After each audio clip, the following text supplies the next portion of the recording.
In this video, I'm introducing the process of non-dimensionalizing a differential equation. What I mean by that is that I'm going to take a differential equation and I'm going to replace any dimensional quantities, any dimensional variables or parameters that are in the equation with non-dimensional ones. So I'm going to create an equivalent equation, but with all of the dimensions stripped out. This process has a few benefits. First of all, going through this process can actually reduce the number of parameters in the system by the number of dimensions that were in the original equation.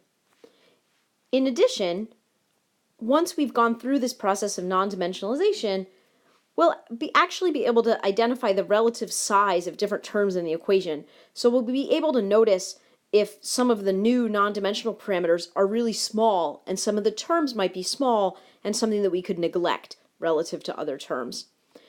In addition, it can be the case that multiple different differential equations reduce to the same non-dimensional equation. So that's convenient. We can just analyze that one non-dimensional equation and then learn how to convert between the non-dimensional analysis and what's happening back in the dimensional system, rather than doing the analysis for each different dimensional system. We'll work with the simple example dA dt equals RA. In this example, our variables are A and T. A is the dependent variable, T is the independent variable. Our parameters are R. Assuming A is the number of individuals in a population, and T is an amount of time, there are two dimensions present in this equation, N, a number or amount, and T, a time. There are different steps that you might follow to non-dimensionalize, but here's the method I like to use for non-dimensionalizing. For each of the dimensions in the system, I create a constant. So for amount, I'm creating a constant n naught, and for time, I'm creating a constant t naught. Right now, I'm not going to decide what those constants are. I just know that they're constant. Later on, at the very end of my non-dimensionalization process, I'm actually going to give n naught and t naught particular values. Next, I use these constants to create non-dimensional variables to replace the independent and dependent variables in my problem. So I use the symbol x for my new dependent variable, and x is going to be a divided by n naught.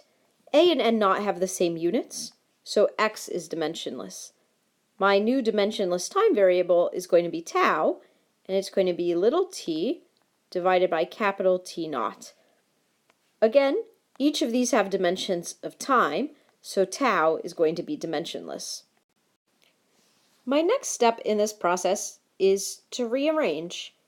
A is equal to my new variable times that unknown constant, and t is equal to my new variable times a different unknown constant.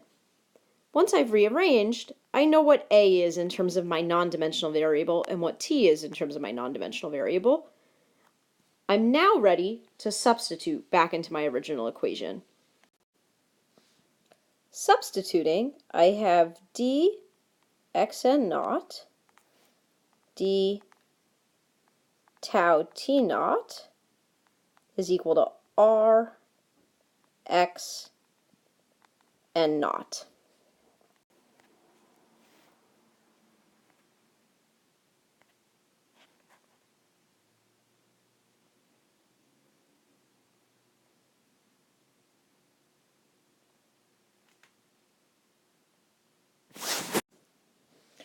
My next step is to simplify the expression that I've found. I'm just going to treat the derivative as though it were a regular fraction for the purpose of simplifying. So I have this n naught on each side, and I'm going to cancel it out. Then I'm going to multiply both sides by t naught, so that the t naught is going to end up there. After this rearrangement, I know that x is dimensionless and tau is dimensionless, So actually my entire left-hand side is dimensionless. That means my right-hand side needs to be dimensionless. X is dimensionless. R T naught must also be dimensionless. I call this a dimensionless group.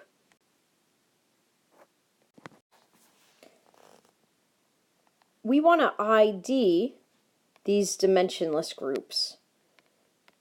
In this simple example, there's just the one dimensionless group, so I'll write it down. But in a more complicated example, particularly if there were a system of two equations, there could be a number of such groups. Our next step is to choose values of T naught and N naught. These are constants. We can set them to be any constant we like so as to simplify the problem. It simplifies the problem very nicely if we choose the constant so that some of the dimensionless groups are 1. In this case, we have just one dimensionless group. If I set T naught equal to 1 over R, then this dimensionless group becomes 1, and my new equation becomes dx d tau equals x. So this is the non-dimensional version of our original equation.